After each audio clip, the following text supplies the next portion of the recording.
பார்க்க போற மெத்தட் வந்து கெமிக்கல் மெத்தட். ஸோ ஃபர்ஸ்ட் வந்து புரொடக்ஷன் ஆஃப் வேக்கம் பார்த்தாச்சு. அடுத்து வந்து displacement of oxygen with other gas பார்த்தாச்சு. இப்போ மூணாவதா பார்க்க போறது வந்து கெமிக்கல் மெத்தட்ஸ். இதுலயும் வந்து சில சப்டைப்ஸ் இருக்கு. இதுல ஃபர்ஸ்ட் பார்க்க போற சப்டைப் வந்து ஆல்கலைன் பைரோவைரல் மெத்தட். இதுதாங்க. இது வந்து இத பத்தி நான் எங்கெங்க படிச்சாலும் ஒரு இடத்துல ஒவ்வொரு மாரி வந்து இருக்கு. ஸோ நான் ஓரளவு கேதர் பண்ணி வந்து சொல்லியிருக்கேன். இத பத்தின ஒரு இன்ட்ரஸ்டிங் ஸ்டோரிய வந்து நான் எண்டுல சொல்றேன். இப்போதைக்கு நம்ம கன்டென்ட்ட பார்ப்போம். ஸோ இத வந்து ரைட்ஸ் டியூப் மெத்தட் அப்படின்னு வந்து சொல்லுவாங்க. இதுல என்ன யூஸ் பண்ணுவாங்க அப்படின்னா பைரோகாலிக் ஆசிட் பிளஸ் NaOH வந்து யூஸ் பண்ணுவாங்க. ஸோ இது ரெண்டையும் கம்பைன் பண்ணும்போது நமக்கு என்ன ஆகும் அப்படின்னா அது வந்து ஆக்ஸிஜன் வந்து அப்சர்வ் பண்ணிடும். இதை எப்படி பண்றாங்க அப்படின்ற இந்த பிக்சர்லயே வந்து தெளிவா வந்து போட்டிருக்காங்க. இப்போ ஃபர்ஸ்ட் வந்து ஒரு டெஸ்ட் டியூப்ல வந்து அதை வந்து ரைட்ஸ் டியூப் அப்படின்னு சொல்றாங்க. ஸோ அந்த டியூப்ல வந்து நம்ம அகர் ஸ்லாண்ட் வந்து உருவாக்கிக்கிறோம். அதில் நம்ம ஆனரோபிக் கல்ச்சரை வந்து பாக்டீரியா வந்து ஸ்ட்ரீக் பண்ணிடுறோம். ஸ்ட்ரீக் பண்ணிட்டு செகண்ட் ஸ்டெப் வந்து ஒரு காட்டன் நம்ம மேலே காட்டன் பிளக் போட்டு வந்து க்ளோஸ் பண்ணியிருக்கோம்ல, அதில் வந்து அந்த மேலே இருக்க அந்த பகுதியை மட்டும் கட் பண்ணிட்டு அப்படியே உள்ளே இருக்கிறத வந்து கொஞ்சம் அந்த உள்ளே இருக்க பாட்டை கொஞ்சம் அதை ஒட்டி வந்து திணிச்சு வச்சிடறோம். ஒரு இனாகுலேஷன் லூப்பை வச்சு அதை உள்ள ப்ரெஸ் பண்ணி ரொம்ப அதை டச்சும் பண்ணாமல் ரொம்ப தூரமும் இல்லாமல் ப்ரெஸ் பண்ணக்கப்புறம் பைரோகேலர் கிறிஸ்டல்ஸை வந்து உள்ளே போடுறோம். அதே மாதிரி NaO சொல்யூஷனே வந்து அதில் வந்து ஆட் பண்ணுறோம். அதில் வந்து 10% NaO 1 ml ஆஃப் 10% NaO சொல்யூஷன்லாம் போட்டிருக்காங்க. ஸோ ஒரு அந்த மாதிரி NaO சொல்யூஷன் வந்து ஆட் பண்ணிட்டு நம்ம நல்லா ஸ்டாப்பரை வச்சு க்ளோஸ் பண்ணி இன்வெர்டட் பொசிஷன்ல வந்து வச்சிடறோம். ஸோ இப்போ என்ன ஆகும் அப்படின்னா இந்த சொல்யூஷன் ரெண்டும் வந்து கம்பைன் ஆகி நம்ம அந்த ஆக்சிஜன் எல்லாத்தையும் அப்சர்வ் பண்ணிடும். ஸோ உள்ள இருக்க அந்த பாக்டீரியா இருக்க இடம் வந்து ஆனரோபிக்கா வந்து மெயின்டைன் ஆகும். ஸோ இதுதான் இந்த டெக்னிக்கு பின்னாடி இருக்கிற ப்ரொசீஜர்.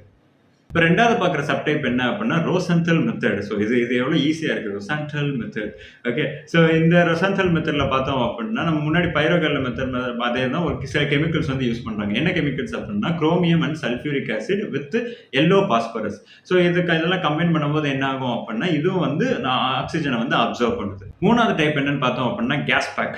ஸோ வந்து இது 6 பேக் மாதிரி இருக்குல்ல. ஸோ கேஸ் பேக் என்ன பண்ணுவோம் அப்படின்னா இதுக்கு நம்ம முன்னாடி பார்த்த டெக்னிக் மாதிரி தான். இதில் வந்து ஒரு ஆனரோபிக் ஜார் வந்து எடுத்துப்பாங்க. ஸோ அதில் இருக்க ஆக்சிஜன் எல்லாத்தையும் வந்து சக் பண்ணி எடுத்துருவாங்க. அதுக்குள்ளே வந்து இந்த கேஸ் பேக் போடும்போது நமக்கு உள்ள வந்து ஆனரோபிக் கண்டிஷன் வந்து மெயின்டைன் ஆகும். அப்படி அந்த கேஸ் பேக்கில் என்ன இருக்கும் அப்படின்னா ஃபர்ஸ்ட் இது வந்து ஒரு commercially available gas pack. So இதில் வந்து நிறைய கெமிக்கல்ஸை வந்து ஒரு டிஸ்போசபிள் என்வலப்பில் போட்டு வந்து வச்சிருப்பாங்க. இதில் என்னென்ன கெமிக்கல்ஸ்லாம் இருக்கும் அப்படின்னா சோடியம் போரோ ஹைட்ரேட், அதுக்கப்புறம் வந்து கோபால்ட் குளோரைடு, அதுக்கப்புறம் சிட்ரிக் ஆசிட், அதுக்கப்புறம் வந்து சோடியம் பைகார்பனேட். ஸோ இந்த கெமிக்கல்லாம் என்ன பண்ணும் அப்படின்னா H2 அண்ட் CO2 அதாவது ஹைட்ரஜன் அண்ட் கார்பன் டை ஆக்சைடை வந்து ஜென்ரேட் பண்ணும். ஸோ எப்போ ஜென்ரேட் பண்ணும் அப்படின்னா நம்ம அந்த இதில் இருக்கிற ஏதாவது ஒரு ஆக்சிஜனோ இல்லை வாட்டர் மாலிகுலோ இருக்குன்னா அதை வந்து அப்சர்வ் பண்ணி இந்த கேஸஸ்லாம் வந்து ஜென்ரேட் பண்ணும். ஸோ இது வந்து இதில் வந்து இண்டிகேட்டர் வேறு ஒன்று இருக்கும். அதாவது ரெடியூஸ்டு மெத்திலின் ப்ளூன்னு ஒரு இண்டிகேட்டர் வந்து வச்சிருப்பாங்க. இந்த இண்டிகேட்டர் வந்து கலர்லெஸ்ஸாக இருந்துச்சு அப்படின்னா உள்ள ஆனரோபிக் கண்டிஷன் வந்து கரெக்டாக மெயின்டைன் ஆகுது. உள்ள ஒரு பொட்டு ஆக்சிஜன் கூட இல்லை அப்படின்னு அர்த்தம். இப்போ இதுவே ப்ளூ கலரில் இருக்கு அப்படின்னா உள்ள ஆக்சிஜன் வந்து அது ப்ளூ கலரில் மாறிடுச்சு அப்படின்னா உள்ள வந்து ஆக்சிஜன் இருக்கு அப்படின்றது அர்த்தம். ஸோ இதுதான் இந்த கேஸ் பேக்கோட மெக்கானிசம்.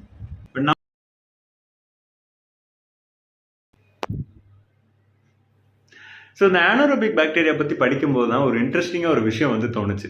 நம்மள மாதிரி மனுஷங்களுக்கு இல்லை நிறைய உயிரினங்களுக்கு இந்த ஆக்சிஜன்றது எவ்வளோ முக்கியமான விஷயம். அது இல்லைன்னா வாழவே முடியாது அப்படின்ற மாதிரி இருக்குது. பட் ஆனால் சில பாக்டீரியாவுக்கு பார்த்தோம் அப்படின்னா அந்த ஆக்சிஜன் தான் பெரிய பிரச்சனையே. அது இல்லை அப்படின்னா தான் அதால் வாழவே முடியும் அப்படின்ற மாதிரி இருக்குது.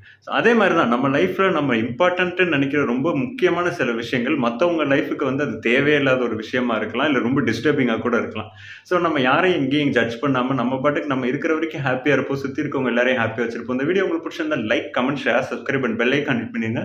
அண்ட் திங்க் பாலாஜி திங்க் விஷனோட இன்ஸ்டாகிராம், ட்விட்டர், ஃபேஸ்புக் அந்த பேஜஸோட லிங்க் டிஸ்கிரிப்ஷனில் இருக்குது. அதையும் ஃபாலோ பண்ணிடுங்க. பாய்.